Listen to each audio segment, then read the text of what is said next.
Hello guys! Good morning! Ito naghahanda na ako. So, inaayos ko pa itong aking mga damit dahil basa pa siya guys. May konting pa siya tubig guys. So, yan guys, no, may nagtanong sa akin paano ko daw nababalance, nababudget yung sahod ko. Yung aking bahay is 1,000 tapos nagpapadala pa ako sa Pilipinas, yung mga groceries ko at saka yung aking Uber. Yung bahay ko is ako talaga yung nagbabayad. Pero yung Uber ko guys is hindi ako nagbabayad guys, yung amo ko. So wala akong problema. Since hindi naman ako, minsan lang ako lakwatsa guys. Tuwing Friday, tuwing off ko lang. Minsan hindi naman ako naglakwatsa, dito lang sa bahay. At minsan is dinadrop lang ako ni Tanda, ganyan. Kung pupunta kami sa mga restaurant, ganyan. Hindi naman ako nakagasto guys. Tapos, yun guys, kapag magpapadala ako sa Pilipinas, yung pamangking ko at saka yung aking nanay lang ang pinapadalahan ko. Minsan is pinapadalahan ko rin yung mga kapatid ko kapag kailangan nila.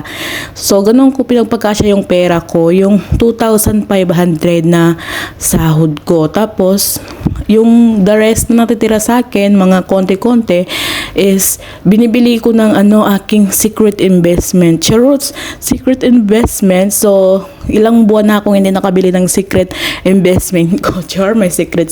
So, yun nga, maganda mamuhay dito sa Qatar. Tahimik, safe, ganyan. Kung hindi ka maluho, kung hindi ka siguro parating lumalabas, gimmick, ganyan, pumupunta sa kahit saan dyan, is okay yung buhay dito. Yung mababudget mo talaga yung sahod mo kahit mahal yung bahay mo.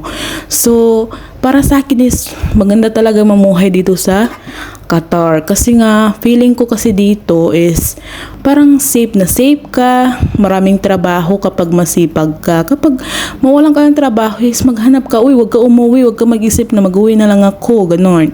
So, ganon lang ang gagawin mo, wag kang maglabas-labas, gasto-gasto, punta dito, punta doon, restaurant kuno kapag sweldo, ganyan. Tapos, ay, ilang araw, tag crisis na. So, huwag ka masyadong maglabas-labas. Yun lang, kapag yung sweldo mo is, konti lang, ganun. Kasi yung mga iba is, baka malalaki yung mga sweldo. Pero, ang pagkakaalam ko is, rin yung mga sweldo ng mga nag-work dito sa labas. Mas mahirap pa nga kaysa sa, kadamay. Sa inside the house is, buo talaga yung sweldo mo. Hindi ka talaga nakakagasto. So, yun lang guys, no. Ingat po kayong lahat. Mwah!